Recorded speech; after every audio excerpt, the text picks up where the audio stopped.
Good evening and welcome to Scotland at 7 here on Broadcasting Scotland. My name is Kenny McBride and joining me tonight is Chris McCusker from the SNP Socialist Group. Good evening, Kenny. Thank you for inviting me in. So our first story tonight is about Jeremy Corbyn, amongst others, trying to figure out a way to prevent a no deal. This is, let me see now. Jeremy Corbyn has said that MPs should support a vote of no confidence and back him to lead a strictly time-limited temporary government that would postpone Brexit and hold an election. And he said that this government has no mandate for no deal, and the 2016 EU referendum provided no mandate for no deal. I therefore intend to table a vote of no confidence at the earliest opportunity when we can be confident of success. However, Jo Swinson has said that Corbyn would not be the right figurehead for an emergency government. She said, "We're facing a national crisis.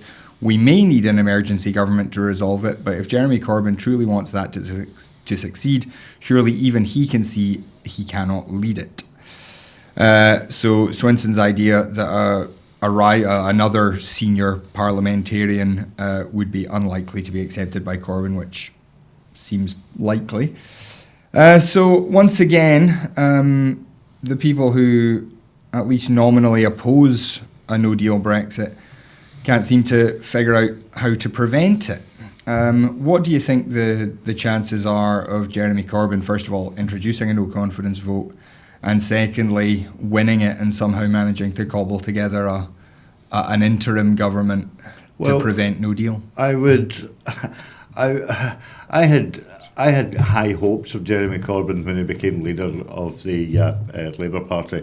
There hasn't been a socialist leader since John Smith, so I welcomed it, and then as I watched them gradually slip away as they fought between the PLP and the Blairites, that you know it was just too late in his career for it. However, this I would welcome 100%. I think this is the correct move to take. However, it's disingenuous for Jo Swinson to put a stumbling block up at this moment in time. With her checkered history of siding with Tories. Remember, she was in the government that voted for various social cuts when they were in coalition. It seems to me that she's trying to manoeuvre herself to be the alternative to Labour. I mean, obviously she doesn't have the numbers for that, but she famously said when she was elected as leader of the Lib Dems that she would be willing to work with anyone to avoid a no-deal Brexit. Now all of a sudden it's not convenient to work with Jeremy Corbyn. We saw a story earlier in the week where Caroline Lucas proposed an all-female government team to take the lead on this. Apparently she thinks that women would make a better job of this than some of the men who've been doing it, but of course it was a woman that led the whole charge for the last couple of years. I don't think a female government, including Priti Patel, is likely to get or Kate Hoey would be awful lot more likely to do something that's going to be positive for the country. Do you see any prospect of these groups? Obviously, even within the Labour Party, there are some quite extreme Brexiteers, as well as some people who are diehard Remainers, and Corbyn certainly seems to fall more into the former camp than the latter. Is there any chance, do you think, that anything can come out of the current Parliament? Well, I think it's very much down to the numbers game. Recently we've heard John McDonnell and Jeremy Corbyn sort of reach out a tenuous olive branch to the SNP by saying that they would be open to a Section 30 order, possibly another indie ref, but that's only I think placating Ian Blackford and his team. The actual numbers there themselves, if you add the SNP numbers, 36 MPs onto the Labour benches for a sort of like confidence and supply agreement, it would outweigh the Lib Dems. I mean, what have the Lib Dems got? 8? Mm-hmm. 8 MPs. I may be wrong. Maybe 9. But so I think going back to Joe Swinson, I think again this posturing and I'm the new leader and the Lib Dems are on the rise, and recently there was a Tory MP that's defected to mm-hmm. the Lib Dems as well. So I think she's trumpeting her own success mm-hmm. too soon, and the relative easiness it could be for Labour to speak to the SNP, speak to the Greens as well, and Plaid Cymru, then I think Joe Swinson could be back in a weak horse, shall we say. Yeah, the SNP did respond to this idea. So Ian Blackford wrote to Jeremy Corbyn. He said, "I wrote to Jeremy Corbyn a fortnight ago requesting cross-party talks in order to stop a catastrophic no-deal Brexit and to prevent the Tory government taking our economy off the cliff edge.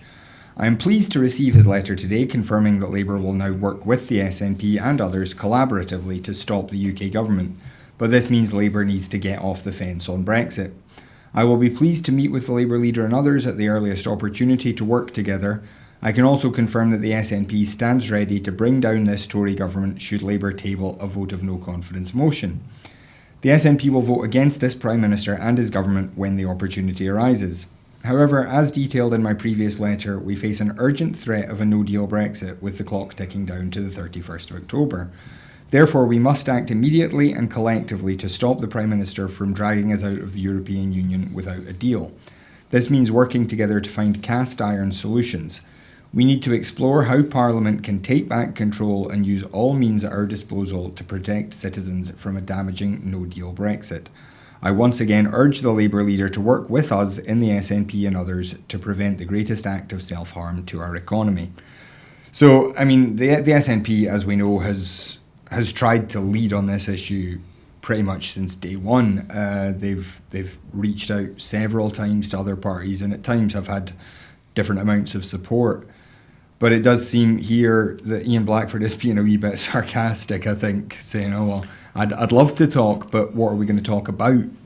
That's maybe my interpretation. But well, no, I think I think you're quite right to interpret it that way, and it is worth pointing out again, and it will come to no surprise to many of the viewers that the SNP have been wholly consistent on the fact that it doesn't want the whole of the UK to be damaged by this ideological choice of no deal, or even the God-foreseen circumstances that we enter into a WTO.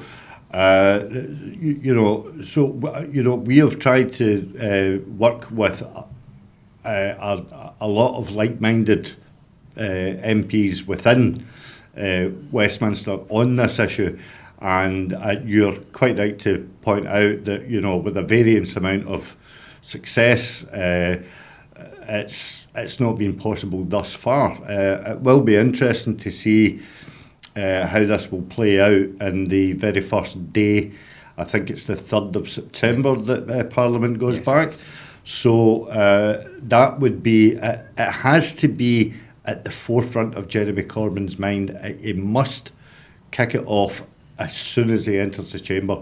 The very minute Boris Johnson stops speaking, he has to go for the jugular, because if he doesn't, then he'll look again like, unfortunately, a lame duck. Yeah, I mean, one of the difficulties though that concerns me quite a lot is that with the Fixed Term Parliaments Act, if a vote of no confidence passes, there is then a 2-week period when somebody has to try and form a government before you can then call an election. Yeah.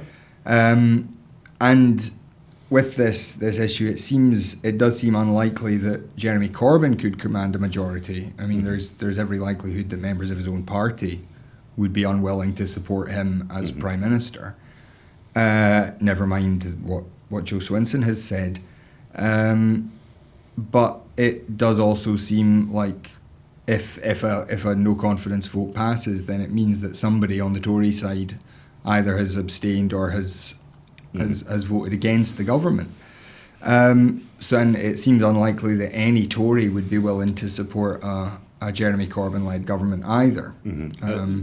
One Tory, and his name totally escapes me now. I can picture him, but I can't remember him. Sits up right at the back. I would say that he would almost definitely vote against a no deal. I'm desperately trying to remember his name. I can picture him, and I just can't remember his name. He's one of the most fair-minded Tories, that I've listened to. Is it Dominic Grieve, maybe? Dominic Grieve, that's correct. Thank you for that. Yes, I do believe that he would have the cojones to actually, vote against any deal that could possibly damage the country. So I would like to give him credit for that. Obviously, there are few and far between, because I couldn't actually name any more. To be honest with you, but the 2-week initial period is very interesting, and I was eagerly listening to Gordon Ross in one of his podcasts about this. Is that Corbyn, if he was to win a vote of no confidence, he would automatically hold that position as a general election requirement. So that sort of like 2-week caretaker role would have to be. I think the last caretaker government that we've seen was it Heath? Possibly. Back in the 70s. Bit before my time. Back in the 70s. Well, maybe I'm showing my age. So that, or the other possibility that has not been hugely discussed, is the fact that the Queen could actually dismiss Boris Johnson. Now, there would be a constitutional crisis if ever there was one, because the Queen doesn't get directly involved in politics whatsoever, but she has got a certain amount of powers to actually dismiss Boris Johnson should he try and hang on to any kind of power in the event of a no confidence vote. And there are a number of Tory MPs who are thought to be leaning in that direction. Nick Bowles, Caroline Spellman, one or two others. So if a general election were to happen, though, isn't there a pretty significant risk of the Brexit Party making a pretty significant breakthrough? We saw the impact they had on the European elections. Obviously, they've had a wee bit of time now to establish themselves. They are, like every other party, looking at a general election sometime soon. Aren't we likely to see, Remain supporting Labour MPs in Leave supporting constituencies, and possibly some of the Tories that are a wee bit wishy-washy on leaving, being real targets for the Brexit Party? And then what happens in that situation? Do we think that's likely that the Brexit Party makes a breakthrough? Well, with reference to the Brexit Party, it would be a kind of like a litmus test for them. Nigel Farage has said that he is more than able and willing to field candidates in all constituencies, and it would be it would be a valiant test of the Tory followers to see, exactly who would actually come out on top. Whether it would be enough to affect the numbers at Westminster, I don't know, because some of their candidates are, questionable to say the least. Some of their views are just, quite wild. I think it would undoubtedly be good for the Lib Dems, particularly down south. I don't think that the Brexit Party would ever gain a parliamentary seat in Scotland. And the likelihood is that with Vince Cable shortly to retire, his constituency seat will be up for grabs. I wonder if Jo Swinson would be parachuted into that safe seat in order for her to continue as leader of the Lib Dems, therefore avoiding any questions about her asking on evil issues. Would they be willing to offer up that seat? A wonderful MP that was in there before, John Nicholson. He was a fantastic MP. I firmly believe that he would win that back in a heartbeat. I really do. Well, we shall keep an eye on this. The SNP has been talking today about some other issues again, all about no deal Brexit, about the effect that it will have on Scottish farming, and of course reinforcing that it's for Scotland to decide its future at some point in this whole process. When that happens, we don't know. We would also need to think about when any votes are going to happen around. If the Labour Party were to introduce a second referendum, for example, would that be possible before any election if this temporary government were to happen? Do you see any? Well, it is all down to timing, and Labour might think that they're in charge of the clock. However, the SNP have been working quietly in the background to on their own platforms. So I think they would need to. There is a vast disconnect between the UK Labour Party and the Scottish Labour Party, and Richard Leonard is no champion of Jeremy Corbyn by any manner of means. And certainly not recently in the last couple of weeks.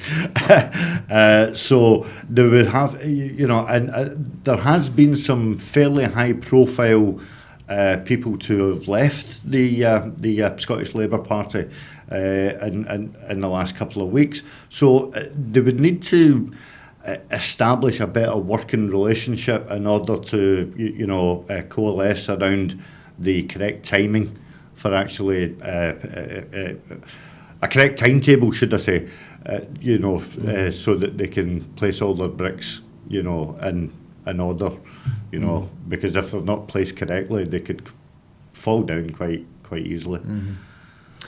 Okay, well, as I say, we will keep an eye on all of this. It's a story that just never seems to end and never seems to get any better. But we'll keep you up to date on every development that we can. On slight and much better news, today Charge Place Scotland announced that they now have over 1,000 publicly available electric vehicle charging points around Scotland. This is a milestone moment in the development of the charging grid. The average distance now between any given location in Scotland to the nearest public charging point is just 2.78 miles compared to 3.77 miles in England, which is obviously excellent. I looked at that number and I thought that can't possibly be right, surely, because obviously there are vast areas of Scotland that aren't very well connected to anything. But actually, the distribution is excellent. There are points as far north as Unst, on virtually all of the inhabited islands, and very well distributed around all the trunk roads. This is really good news. Michael Matheson made the announcement today and said, world-class charging infrastructure is critical in developing range confidence and encouraging people to make the switch to electric vehicles. At the same time, the continued development of our infrastructure sends a global message that Scotland is ready for a revolution in e-mobility. The uptake of ultra-low emission vehicles is central to our energy strategy, our climate change plan, and our goal of making Scotland's air quality the best in Europe. It's fantastic that Scotland now benefits from over 1,000 charge points, including close to 250 kilowatt rapid chargers. So there's a whole series of programs here. There's loans available for home charging points. There's investment in, for example, upgrading taxis, a variety of public subsidies to private companies that want to put these things in place as well. So, I mean, this is really good news. As I say, the better, a shorter average distance to your nearest charging point in Scotland than in England, despite, as I say, the much more widely distributed population. What do we think about Scotland making this breakthrough? Well, I think it was about 6 years ago or so that some chap from England got his brand new electric car and decided to drive up to Scotland to test it out to see, how far they could get between charging points. And I think that I think it was the other side of Manchester or something like that. So he managed to make it up to Carlisle. Then he managed to get, I think, up to Stirling. And then up to Inverness, and then he couldn't go any further. And that was back in the day when there was only sort of like one charging point in a specific car park, and obviously you had to heavily rely on the internet to tell you exactly where they were. So they have made vast inroads, but I would like to see the government go a couple of steps further. Unfortunately, I drive a diesel car. I would dearly love to give it up, but there is no deal available for me to trade in the car that I've currently got just now in order to switch to an electric car. The best sort of like conversion deals at the moment, some car dealerships are offering you £2,000, but your average electric car costs in excess of £23,000. And if anybody, I'm 51, and I don't see myself earning anything in the region of 30 grand plus that would allow me to take out an APR loan of £250 every month to pay for a car. That is obviously cheaper to run in the long run, yes, but in the short term, it's quite a choker. On that note, one of the options that the Scottish Government is delivering with the Energy Saving Trust is interest-free loans of up to £35,000 repayable over a 6-year period to consumers resident in Scotland to fund the cost of new electric and plug-in hybrid vehicles. 6 years isn't the longest term, but an interest-free loan, I think for people who were thinking of making the change, I think that's a really excellent offer. You would need to see what the qualifying criteria for that is, because obviously, how would that affect people on benefits? How would that affect people that are not living in mortgaged homes? Maybe have a poor credit rating. It's laudable that they're doing that, but again, I can't help thinking. I had a conversation with Gordon last week, and we were talking about the Allender Bus Company in Falkirk that are making these wonderful green renewable buses. What would it take for them to produce a car? You know what I mean? They've got the technology there. if they were to sort of do it in their lunchtime as a wee kind of project, and maybe produce one every week, and to test the water, and actually mount a Scottish challenge to the wider car market.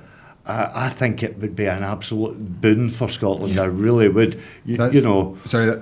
That's Alexander Buses. Alexander Buses. Yeah. Allender's is a coach company, but that's not the one. That one. Right. I mean, I apologise. There are a number of other interesting things here. There's the Switched On Fleets initiative, where they've already introduced 1,000 electric vehicles into public sector fleets, which again, is another step. And over £500,000 has been invested to support electric vehicle car clubs, as well as grants for e-bikes, for e-bikes and e-cargo bikes for community groups, public and third sector organisations. There's just over £1 million available for that. So I mean, as you say, it's all, there's none of these schemes is absolutely perfect, and there is still a big gap in the electric car market at the budget end, which is something that some smart car maker, as you say, could make a fortune on. I think a lot of people would love that, especially, as you say, lowered running costs, the green benefits. It's something that I think a lot of people would like to do if they could afford it. Could also make the point as well, when I was out in Europe recently, there is this emergence of trikes and scooters that are sitting on electrical charging points throughout Lisbon and Prague and Gdansk, even as far away as Lanzarote, and you access them through an app in your mobile phone, and they will, they have enough charge for half an hour or an hour to run, and you leave them at another charging point somewhere else in the city. Do you know, I mean, that to me is a way, it really is a way to go, and it prevents people from taking their cars into the city centre, knowing the fact that they can go to one of these points, if they could park in maybe a kind of like a park and ride or something like that, and then knowing that as soon as they get out the train station, they can pick up one of these bikes, take them to the office. Yeah, I mean, I think especially with the way that Sucky Hall Street is now, where you've got the bike lanes set up in the pavement, I think something like that would be a wonderful idea. I also heard that today that there are two roads that are getting closed down at certain times of the day. I think it was Union Street and Oswald Street, and they are solely for buses. They are not letting cars in during a certain amount of time of day, whether it's between 10 o'clock and 4 o'clock. I don't know. It's welcome news. It's not as far as I would like to go. I would like Glasgow City Council to reintroduce trolley buses, which are 100% electric, and just stop cars on the south of the river and not to actually cross the King George Bridge. I think that would be great. Yeah, it would be indeed. But anyway, moving on. We have reports of the highest record high for Scottish 18-year-olds from the most deprived backgrounds getting into UK universities. It's a record high, as I say, increased to 4,860. So that's a rise of almost 1%. This is based on UCAS figures as well, which, as we know, don't include about a third of young full-time undergraduate study in Scotland, because some of that is done through further education institutions rather than universities. But it's still excellent news. 12.9% is the new entry rate for Scottish 18-year-olds, as I say, from the most deprived areas. So what's the feeling about that? Is that a good enough? Should we be expecting more from the Scottish Government, or is this just good, steady progress? I think it's a great indicator, to be honest with you. I was also quite chuffed to hear that from a disadvantaged background. There was a young chap from Black Hill, I think, who won a scholarship to Oxford.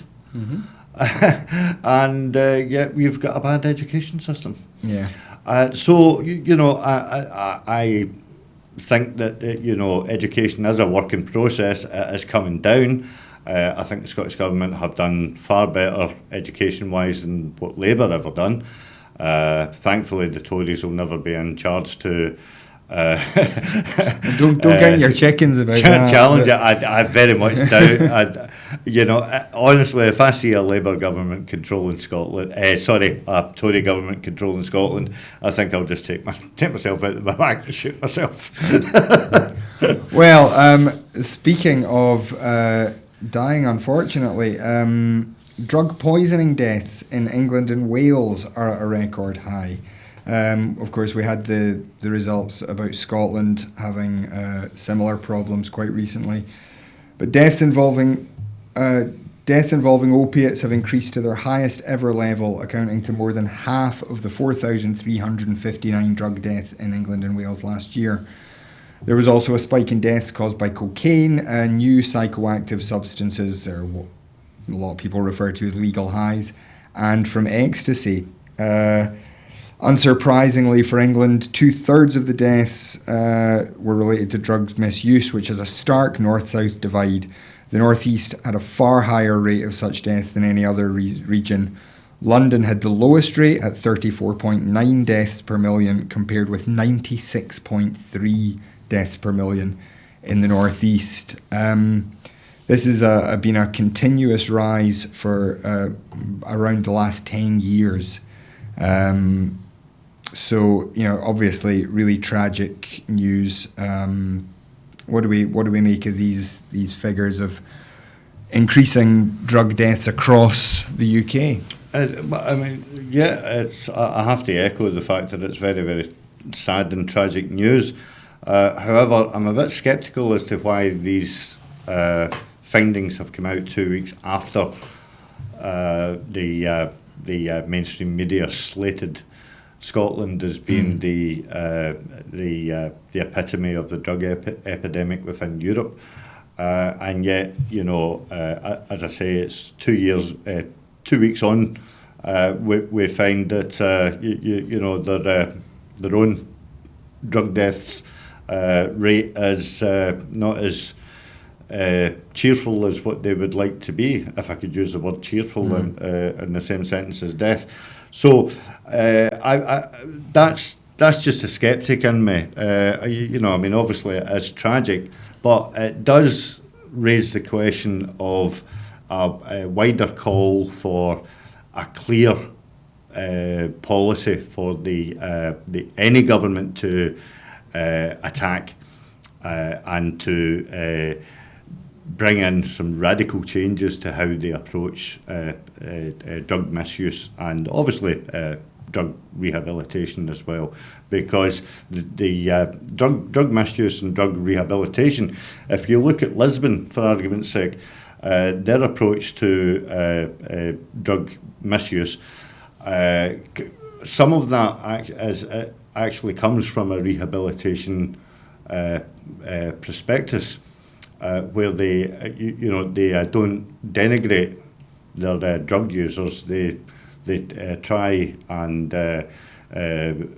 bring them into a safer environment, and use a certain amount of empathy and compassion, and radically change it round. Now, Lisbon's actually got a better record on their approach to the drug issue as a whole, and I think recently one of their MSPs actually, or was it one of the MPs, I'm not too sure, but somebody actually went out to actually view this firsthand, where they've got mobile sort of like mobile consumption rooms, and so far as it's basically an outreach, to get to the outlying areas where the drug addicts converge. So I think a more holistic approach as definitely required throughout the whole of the UK, not just, I mean, Scotland has suggested, some real radical reforms. Alison Thewlis has been constantly campaigning on drug rooms for Glasgow, which could be rolled out in Edinburgh and in Aberdeen as well, wherever they are required. But so far we've come up against a brick wall with regards to the UK government. So it goes back to our first point. If we have possibly a change of government, somebody who's a bit of a radical thinker, then those ideas might be floated a bit better. Yeah, I mean, it does. I think the most important thing to note is that despite supposedly the economy improving, and despite decades now of a war on drugs, to see that there has been a more or less continuous rise in drug-related deaths for 10 years, that, like you say, that really ought to be a sign that what we're doing now isn't working and we need to try something else. But anyway, moving on now, this is a story about Quadrilla, the fracking company who have resumed fracking at their site in Lancashire. The new regulations demand that work be suspended if seismic activity of magnitude 0.5 or more is detected. The company has said it would start operations at the second well at the Preston site using a thicker fracking liquid to help cut down on seismic events. So that work will be completed by the end of November, and then flow testing will take place with the results expected early in 2020.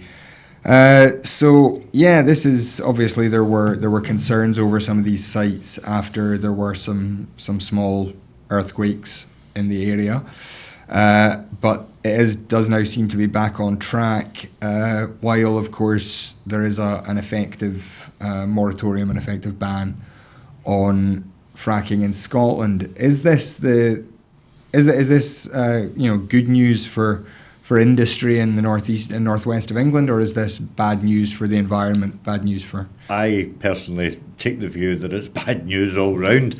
Long before fracking began, I recall several companies saying that if they traced any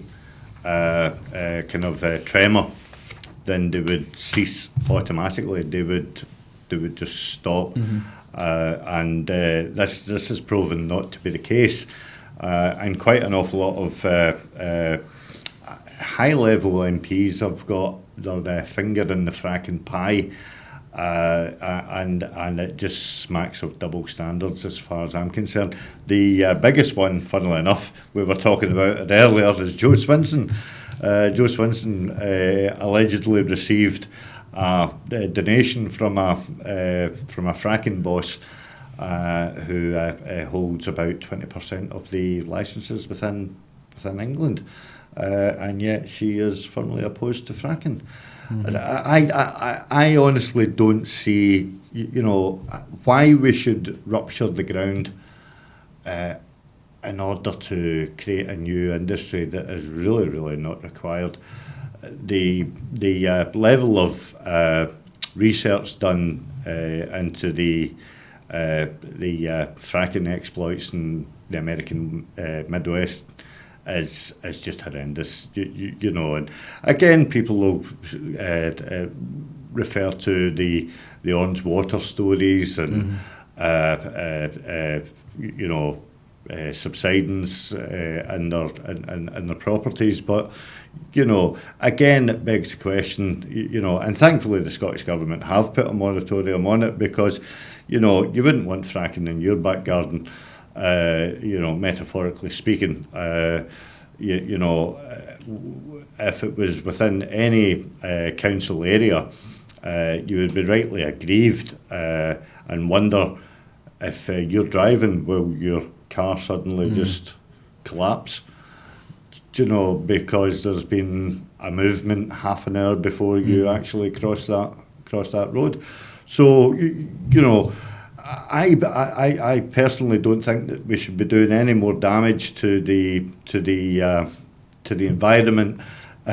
You know, there's too much damage done to the environment as it is. You know, with climate change, global warming. You know, let's just leave it alone and you know, find other ways to. You know, if we have to do it, you have to remember that. You know, although Thatcher culled the coal mining, stuff like that, you know, I mean, you know, to have people underground digging anyway, you know, it was just a draconian way of claiming a resource back up to the surface. But, you know, and through fracking, it's all done through tubes and stuff like that, which is all surface mounted. But where does it stop? Mm-hmm. Do you know what I mean? At the moment, they're just using tubes and stuff like that in order to extract the gas. And, you know, but I mean, what, you know, it's an infantile way of circumventing a tried and tested industry. With severe ramifications, I think, to the environment. So it should just be left alone. Well, speaking of the existing industry, there was news today that Equinor, an oil exploration company, has hailed a major milestone for the North Sea oil and gas industry with the first production from the giant Mariner field. This is after a £6.4 billion investment, one of the biggest cash injections for the industry in the last decade. The field has up to 3 billion barrels in place, and it's expected to produce, if I remember rightly, 70,000 barrels a day. Up to 70,000 barrels of oil a day at peak production, around 55,000 is expected to be the annual average. So again, on this note, is this is 700 long-term jobs in the North Sea. Is this a boon for the people of the Northeast, for Aberdeen, which obviously took a big hit a few years ago with the oil price crash, or is this a crisis for the environment that we just have to put a cap on the wells and stop producing? Well, it is a double-edged sword, to be honest with you. You know, but the obvious question out of this is who's actually managing these oil fields. You know, is it Harry Houdini? Because you know, back in 2013, we were told that the oil had dried up and there was you know, no mileage to do further exploration. Yet these initial explorations were done back in 2007, and you don't pump that amount of money into an industry not to get an investment back from it. And as you say, quite rightly, Kenny, you know, with the 750 permanent jobs to be created, I think I've seen a figure of 1,500 in construction jobs as well that rides alongside that. There's also the knock-on effect to the local economy, which will obviously provide a certain amount of added on jobs as well. And this project is, they say that it would take them 30 years to actually run them dry if they were ever going to run them dry. Because I read somewhere that it's not in the environment's best interest to actually completely leave the seabed dry of oil. So, you know, but, you know, as a necessary evil that we have to use a certain proportion of fossil fuels. But you know, I think we would be mad to ignore it. And you know, whilst it's there, we have to point out of the obvious benefits with regards the economy and through the investment in jobs. But you know, to to sort of like hold this story up against the fracking story, you know, if you were to say to me, what's your preference, Chris? You know, would you prefer oil exploration or would you prefer fracking exploration? I would go with oil every time, you know. Okay. Well, moving on to a story that's really somewhat bizarre. We've done a bit of digging on this one today. This was reported briefly yesterday. There's been a wee bit of a flurry of amateur sleuthing on the internet, as well as some actual journalism done here. And this is the formation of two limited companies, one entitled Scots Labour Party Limited, and one titled Labour Party Scotland Limited. One of these, the first one, Scots Labour Party, was incorporated on the 19th of July of this year. The Labour Party Scotland was incorporated just last week on the 8th of August. So we don't want to go too far into the depths of who's involved in these companies. We are trying to get some comment from some of the people. We have spoken to someone, a Labour Party insider, somebody who ought to know. And they said that they had no idea about this. They didn't know the names involved. They'd never heard of the companies. They had no idea what it was about. What are we to make of this, Chris? This is very much like Labour are establishing their own Scottish party. To be registered within Scotland, because Scottish Labour is not a registered party. Neither is Scottish Tories, neither is the Scots Lib Dems. There are only two registered parties within Scotland, and that's the SNP and the Greens. So are they doing this knowing that, you know, any upcoming general election will be fought on an independence mandate, and Scotland will be an independent country? They have to be very independent from UK Labour, you know, if that scenario does come around. Yeah, I mean, it's interesting. Obviously, we have heard before, back in the 70s, of the Scottish Labour Party with Jim Sellers, which was a pro-independence, excuse me, a pro-independence offshoot of the Labour Party. We've also seen recently both the Brexit Party and Change UK establish themselves not initially as parties, but as limited companies, because it circumvents some of the rules around funding and all those kind of things. Dare we mention funding? So, as I say, it's very difficult to talk about this because we don't want to start broadcasting rumours that we can't justify with any real evidence. We are looking further into this. We do very much hope that we can bring you more. But just on the more general point, we've heard again recently the old Murdo Fraser idea of creating an independent Scottish Tory party, which would somewhat give the lie to the unionist part of their name, I would think. And at the same time, there have been rumours and there have been constant assurances that the Scottish Labour Party was made policy independently and whatnot, which obviously with John McDonnell's remarks about an independence referendum the other week and the Scottish Labour reaction clearly isn't true. What do you think the difference would be for Labour and the Tories if they were to be independent, actual Scottish parties who just took the National Party whip at Westminster? But see, if you go back to Kezia Dugdale's time, she initially floated the idea of Scottish Labour being more autonomous than UK Labour, and possibly having different policy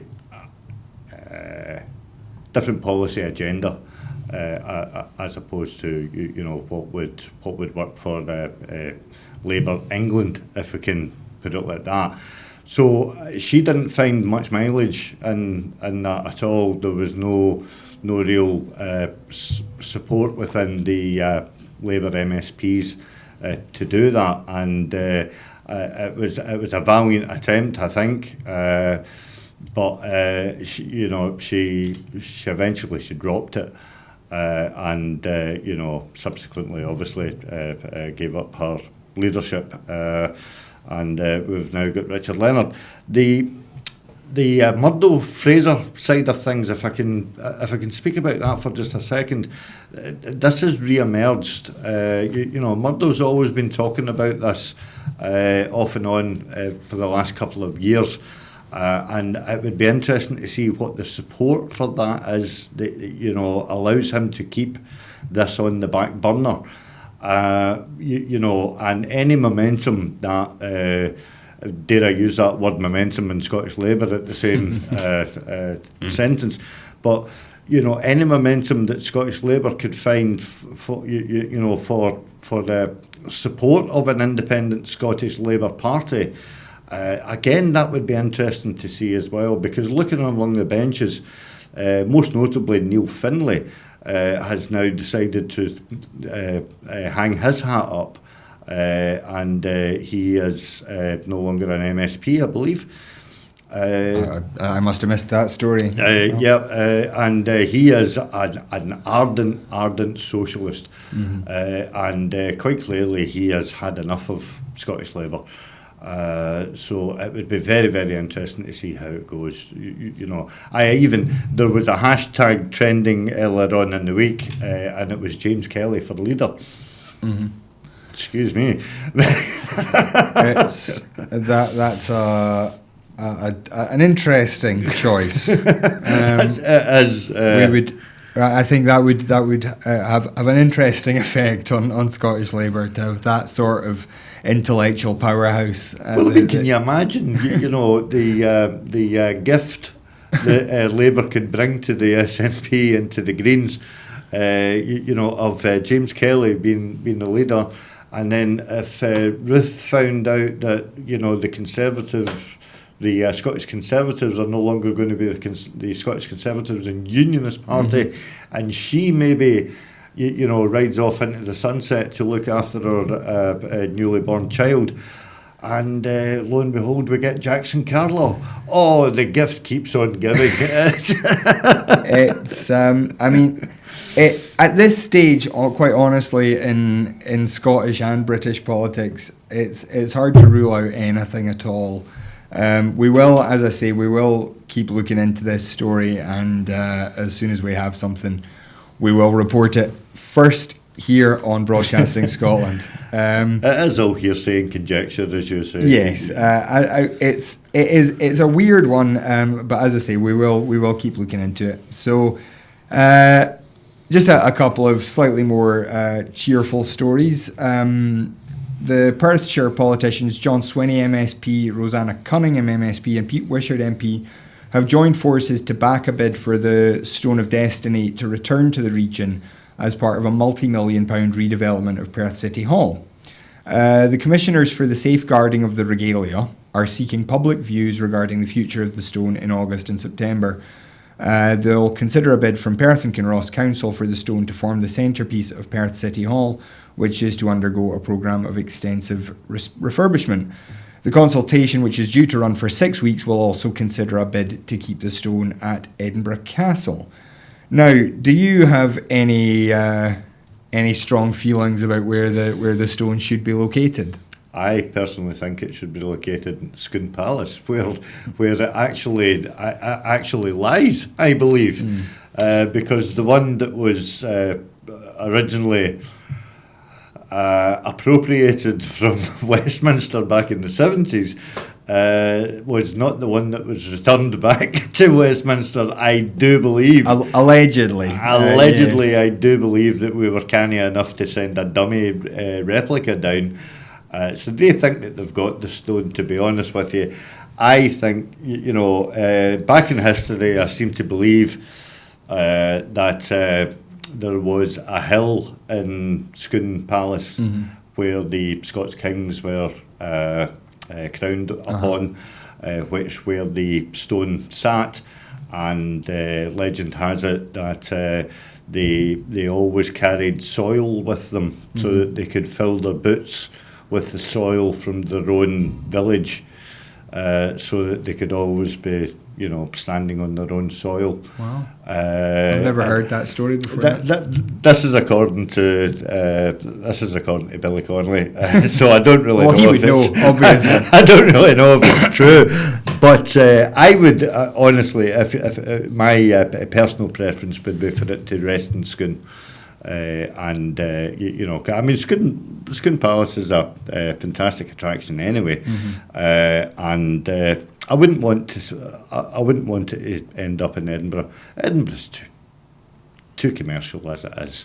There's actually a campaign at this moment in time to move the Edinburgh Festival to July. Because Edinburgh's full in August anyway. So.